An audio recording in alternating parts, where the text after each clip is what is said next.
Bonjour chers auditeurs et auditrices et bienvenue sur ma chaîne YouTube Vue sur le jazz international in French parce on est avec Montréal. Mon invité est aujourd'hui Michel Picard de Montréal. Bonjour Michel. Bonjour Christine, heureux de te retrouver. Alors pourquoi on se retrouve? Eh bien, on s'est rencontrés à la Nouvelle-Orléans pour les conférences internationales du jazz, Jazz Education Network. Tu es venu pour ta nouvelle école de Montréal. Je t'ai rencontré, je t'ai découvert et tu m'as enchanté. Mais tant mieux. C'est réciproque. Alors, cette histoire de l'école de jazz à Montréal, il y a une école de jazz à Montréal. Oui et non. Il y a une école de jazz de Montréal proprement dite, mais il faut comprendre que l'école de jazz de Montréal, comme c'est son nouveau nom, est en fait la section jazz de l'ancien conservatoire de musique de l'Université McGill, qui a fermé ses portes en juin 2022. Très Et bien. devant cette triste décision, il a fallu réagir et en compagnie du responsable de l'époque de la section jazz, Jason Stillman, on s'est associé et on a reparti. En fait, on a poursuivi l'activité du conservatoire maintenant sous le nom de l'École de jazz de Montréal. Oui, J'ai une question importante. t'en Pourquoi prie. j'ai vu marqué sur le site Jazz Canada est un organisme de bienfaisance? Parce Donc, que il y a deux entités, il y a deux groupes. L'École de jazz de Montréal, qui est le site qui accueille les gens, pour l'école où on enseigne le soir, pour la population générale. On accepte tous les musiciens, novices ou professionnels, qui soient ou non inscrits dans un programme de musique, mais il est vrai que le conservatoire était au départ une école qui s'adressait à ce qu'on appelle le côté plus communautaire, disons, donc la population en général. Euh, Nous avons aussi associé à ça une œuvre de bienfaisance qui s'appelle Jazz Canada, qui est aussi enregistrée sous deux autres noms, pardon, Jazz Québec.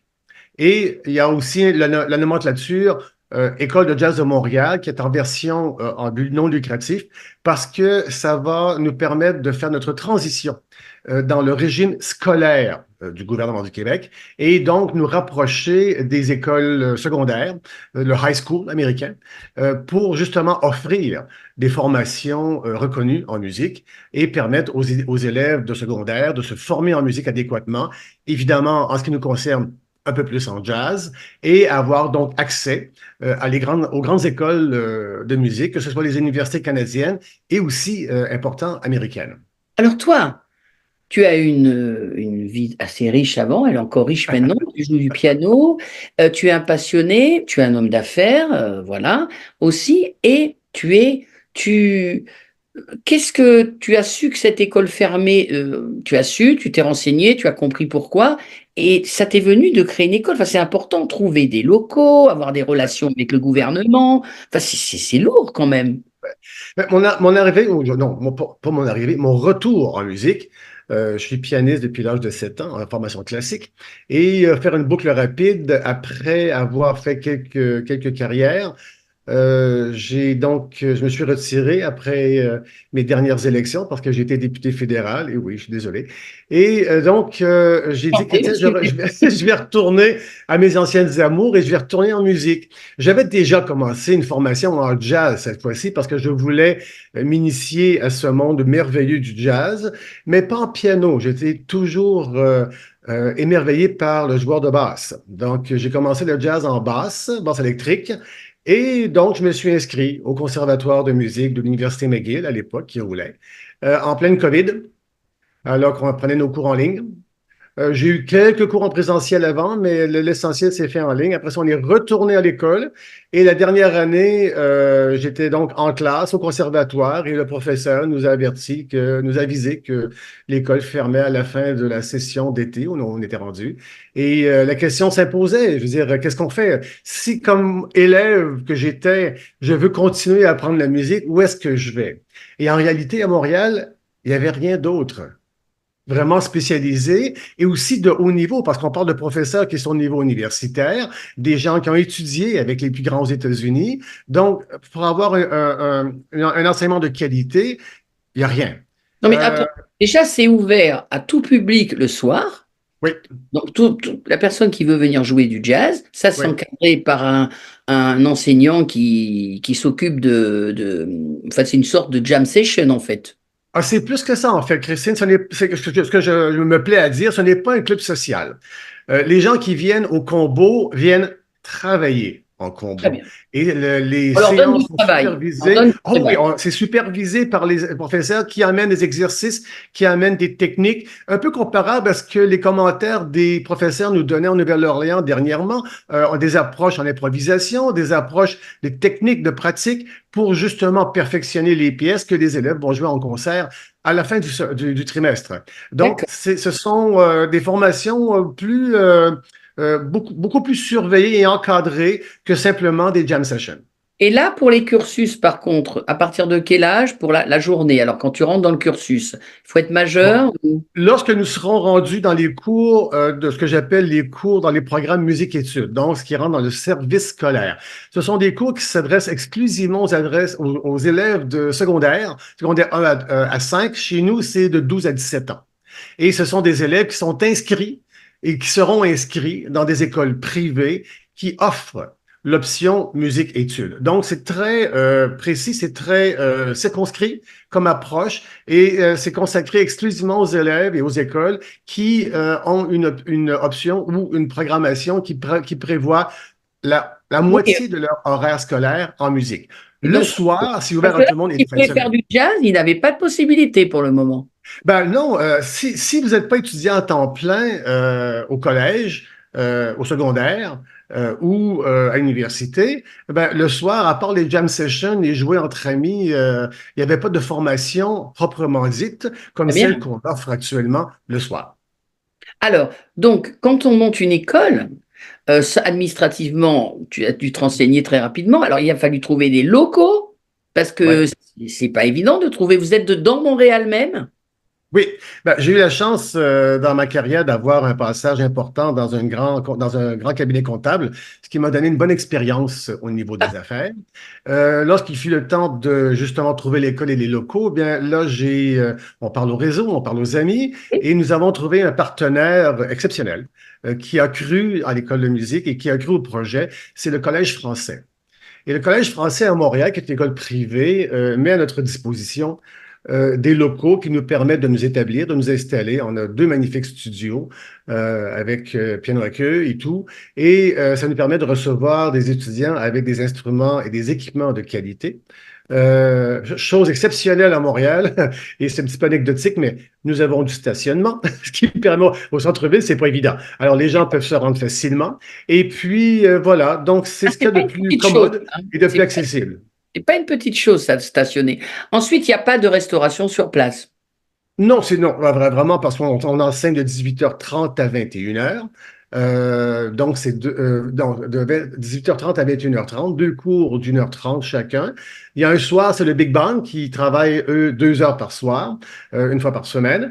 Mais les formations sont toutes de 90 minutes et les gens viennent et vont, mais vraiment Et seulement il y a pas de cours la journée. pas pour l'instant. Vous êtes en train de former, vous allez faire ça peut-être à la rentrée? On vise plutôt, pour être raisonnable, l'entrée 2024-2025, l'année 2024-2025 Au qui va nous moment où vous permettre remplissez le soir avec des gens qui, l'école se fait connaître, il se passe beaucoup de choses le soir. ouais, Tout à fait. en fait, il y a toujours place à augmenter notre clientèle le soir parce qu'il y a quand même un bon bassin de musiciens à Ah Montréal. oui. Mais aussi le projet de jour qui est dans les institutions scolaires du Québec, privées. C'est aussi un projet immense en soi et donc un petit peu séparé. Et c'est pour ça qu'on se donne un peu de temps pour bien se préparer et bien essayer. On a pas mal tout ce qu'il faut. Le curriculum est monté, la structure de financement est montée, les locaux, on les a. C'est une question de temps et de se faire connaître avec les autres écoles, d'établir les bonnes ententes. Et ça, c'est déjà aussi entamé. Parce que, en fait, moi, je t'ai rencontré donc au Jazz Education Network. Donc là, Ouais. comment tu as été au courant des Gen? Tu connaissais avant ou... Ben, dans le processus de notre curriculum qu'on va appeler scolaire, c'est-à-dire école secondaire, dans notre processus de transition, nous allons monter un curriculum qui vise à préparer les élèves à auditionner tout de suite aux universités, notamment américaines. Au Québec, petite parenthèse, il y a ce qu'on appelle le cégep. Il y a 2 ans entre l'école secondaire et l'université, qui n'existe pas en Ontario et ailleurs au Canada, qui n'existe pas aux États-Unis. Donc, les élèves, potentiellement, pourraient quitter le secondaire avec une bonne formation et Oui. auditionner et entrer dans les universités canadiennes ou américaines. Et pour ce faire, nous devons avoir un cursus qui est à la hauteur des exigences des universités qui donc définissent les critères d'audition.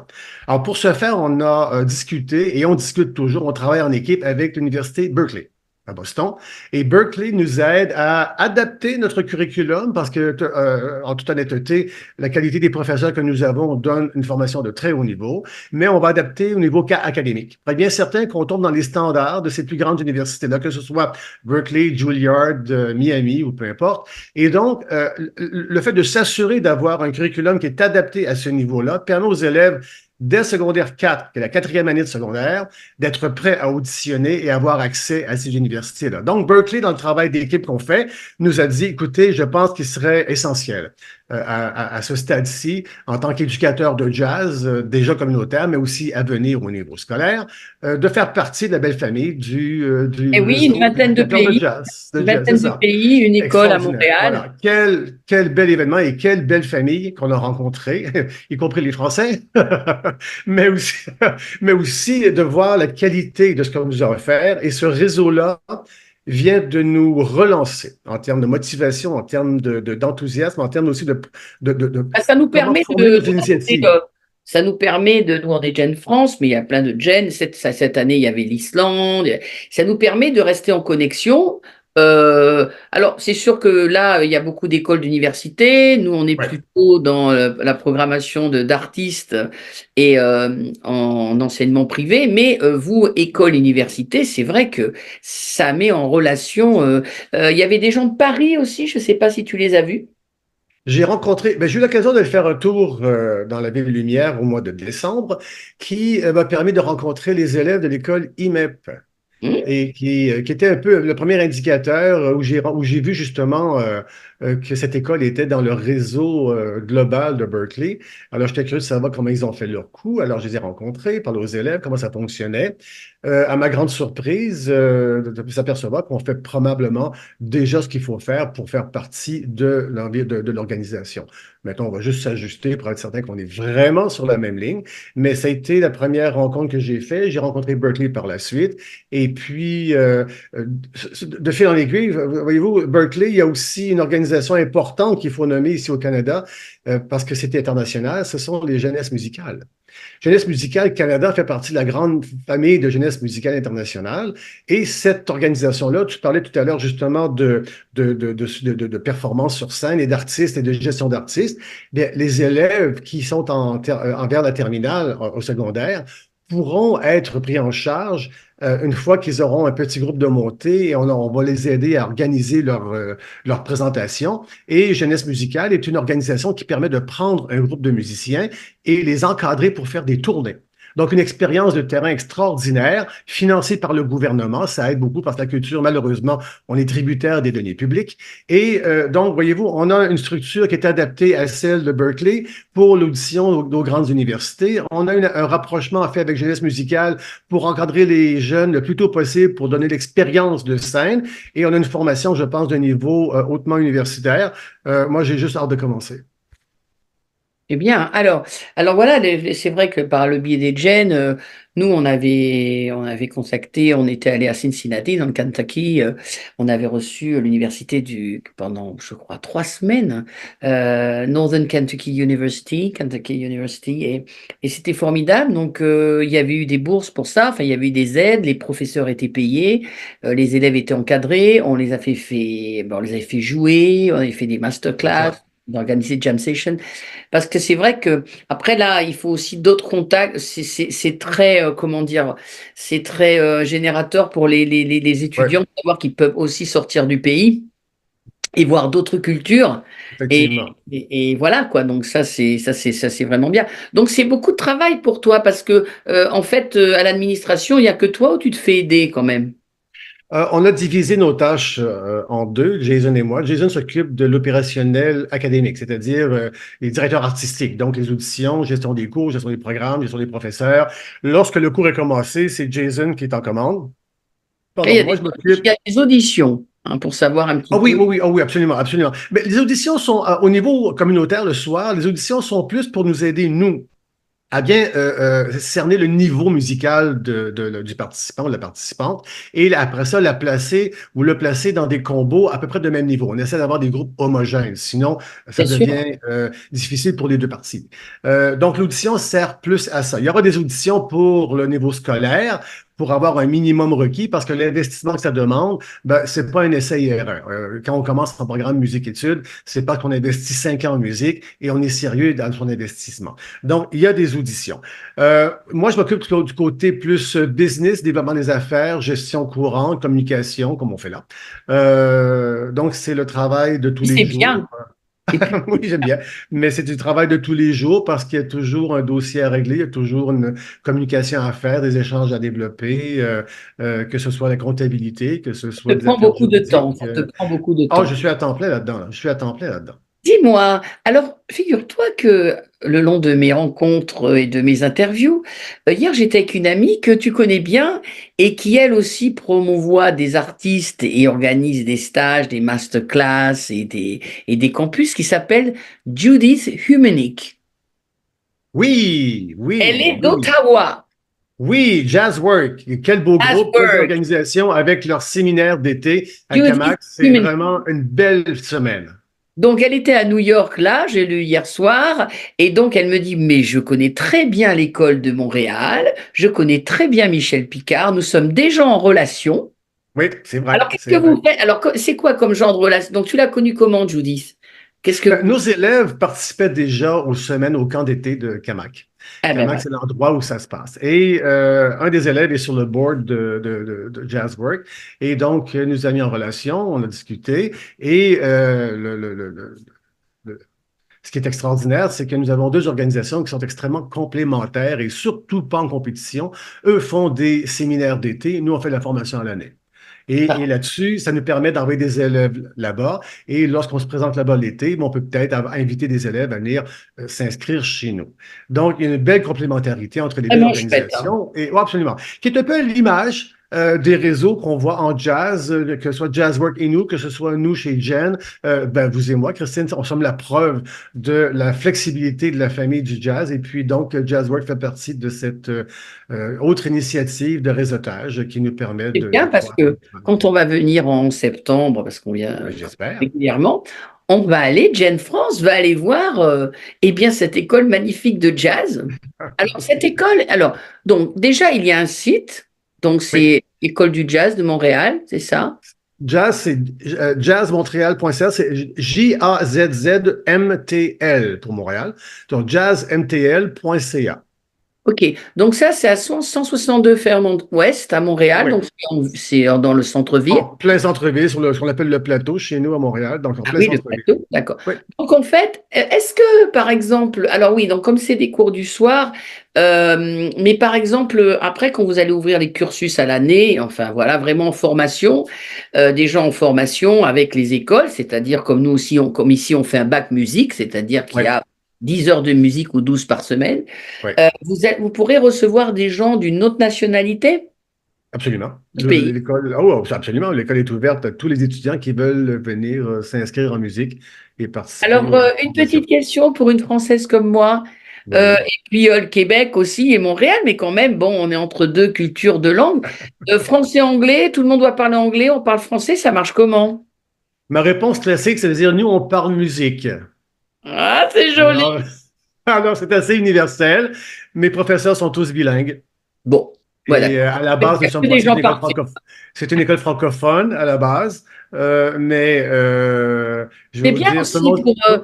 c'est bien aussi pour la langue française, parce que des gens qui viennent, par exemple, de Toronto, ils Ouais. parlent anglais, mais ils entendent aussi parler français, et c'est bien, ça fait un melting pot intéressant. Moi, le premier, bon, je suis bilingue comme tous mes collègues, mais le fait français au Québec surtout est d'une importance capitale. Donc, tout est en français en premier. En réalité, tout est bilingue toujours, et à la fin, tout le monde joue la musique.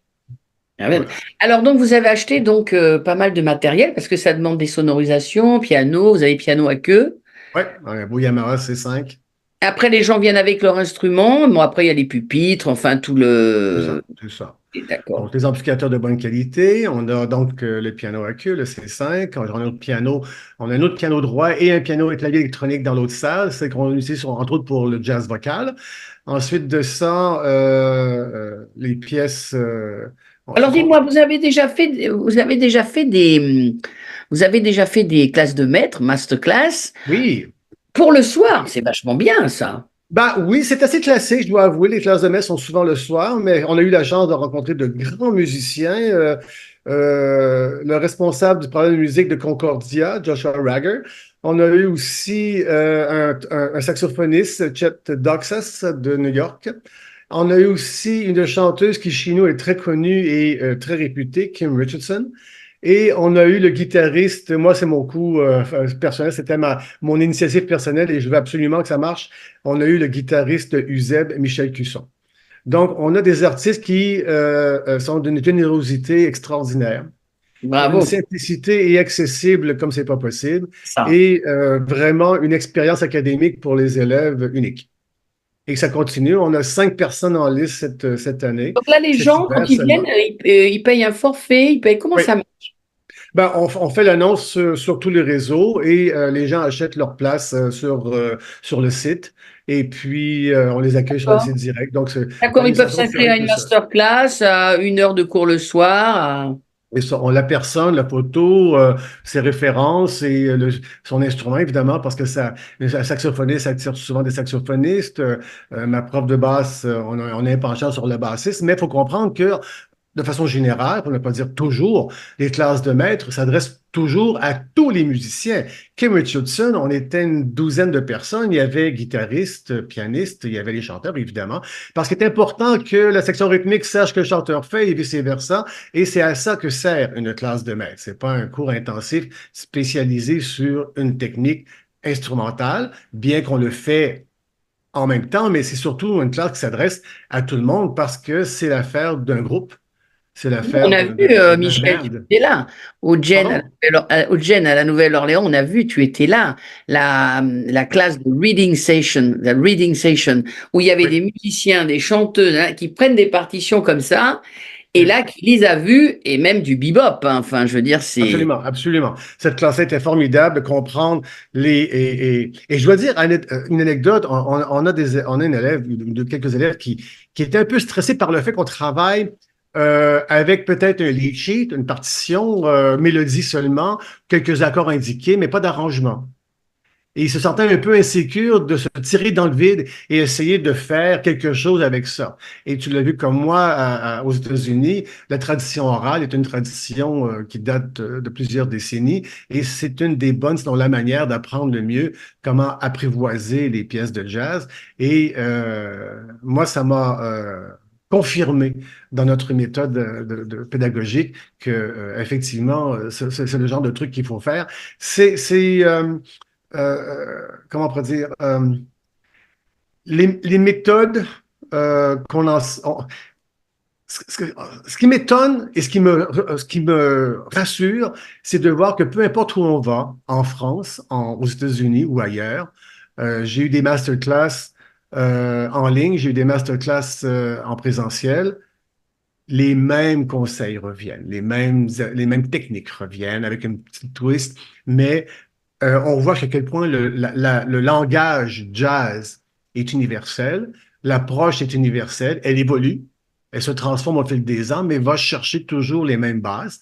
Et on s'est aperçu dans des classes de maîtres que t'as beau être maître, il passe par le même chemin que le premier qui arrive en classe et qui s'installe et qui commence à apprendre le jazz. Ce Donc, que j'aime bien tout du à fait. jazz, c'est qu'on aime bien ce que l'autre vient nous montrer de ce qu'il a appris, que ce On soit prend, on de prend. mon origine, comment l'Américain a évolué son propre style, comment le Français a emprunté des Américains, comment le Canadien a adapté son jazz à la culture canadienne. Comment peut-on éviter Michel Legrand? Comment peut-on éviter Claude Bolling en jazz? Et il n'y a pas plus français, il n'y a pas plus international À que Michel ces Legrand, musiciens-là. ben oui, hein, ben Ouais, c'est ça. je suis Donc, d'accord. c'est le genre de truc que le jazz nous permet de faire. À Et Montréal, il y a des écoles de musique, mais là, c'est oui, vraiment école de jazz. oui, absolument, et consacré au jazz purement. Et pour prendre la balle au bon sur le côté international, aujourd'hui, avec l'évolution de la musique, une école de jazz, en tout cas la nôtre, c'est le cas, ne pourrait pas vraiment être à jour si dans son cursus, comme le nôtre, notre curriculum, on n'avait pas, par exemple, ça prend du jazz latin, ça prend l'influence de la musique africaine. J'ai même des cours de danse et des cours de percussion dans mon curriculum secondaire parce que la musique exige d'ouvrir ses œillères sur d'autres choses et comment mon professeur de trombone, mon professeur de combo qui est tromboniste vient du Mali. Un autre monde qui s'ajoute à notre formation parce que l'important en jazz, c'est que le professeur a vu autre chose. C'est Le ça. sujet nous amène ailleurs. C'est Et quand à ce même. moment-là, si on fait du latin, du brésilien, c'est du jazz partout. On a vu des groupes en Nouvelle-Orléans qui nous amenaient complètement ailleurs. Et c'est la beauté du jazz. Donc, l'école de jazz, et nous, on en fait une fierté dans notre curriculum, c'est qu'on amène ces ouvertures vers le monde pour justement diversifier notre pédagogie et donner le meilleur bagage possible à nos élèves. Ce qu'on aussi, on inculque un peu le soir, bien qu'on a un petit peu moins de temps en termes d'horaire, mais on le fait quand même. Alors, c'est très innovant parce que souvent on dit chante-le, joue-le. Alors, chez vous, on dit Ah aussi oui. danse-le, joue-le. Mais Je comment monter jouer du jazz si on l'information, ne le sent et puis, pas? Et tu le disais au début, avant qu'on parte en ondes, tu le disais, il faut sentir ce qu'on joue.